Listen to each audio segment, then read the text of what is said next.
ستړي مه شئ. دا شاهکار عثمان خیل دی. خدای دې وکړي چې روغ زوړ یئ.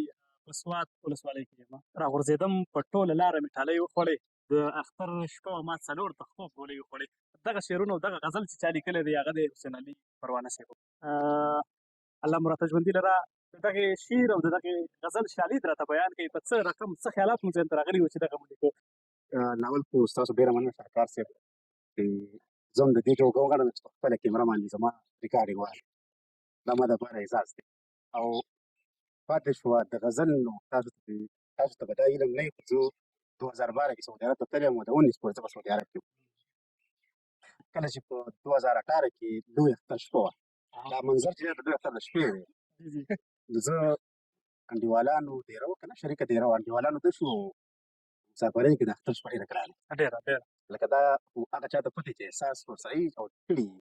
او بیا د ټول نه زیاته د سعودي عرب په مسافرۍ کې د اختر سبانۍ شپه ګرانه چې دلته د اختر شپه وي او هلته اختر تېر شوی. نو هغې کې سړی وایي چې زه به سهار پاڅم چې زه څه ټایم پاڅم چې زه کلي خلکو له مبارکي ورکړم. دا د سعودي عرب کې د اختر شپه 2018 کې 2013 او د اختر شپه انډیوالانو ته شو زه ناست وم.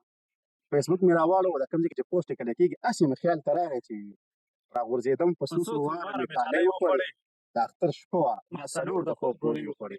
دا شعر مې ولیکو اپلوډ مې کړ. د دې شالید همدغه و د 2018 کال لوی اختر و، د لوی اختر شپه وه. بلکل. او دغه ډېره ګرانه ځکه وي چې څنګه دوی په ډاګه کړله چې هلته اختر شوی وي او دلته بیا زمونږ اختر وي، نو دوی هغه د اختر ورځ هم داسې بې سوده او بې سوره غونته کې لمانځلي وي او بیا سبا زمونږ په هغې باندې زمونږ د اختر په اړه باندې سوچ کوي چې هلته به څه حالات وي. نو راغورځېدم په ټوله لاره مې ټالۍ وخوړې، د اختر شپه وه ما 4 د خوب ګولۍ وخوړې. ډېره زیاته مننه.